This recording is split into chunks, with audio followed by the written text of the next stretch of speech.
બાર બીજના ધણીની બીજ હોય, ખાસ મારા સવેલા વાળા રોમા પીરને યાદ કરતા હોય.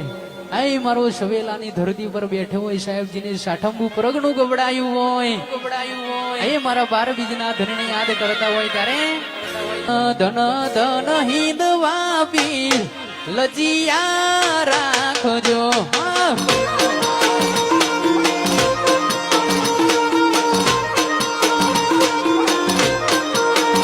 તમે સવેલાના રોમ સાબીર લજિયા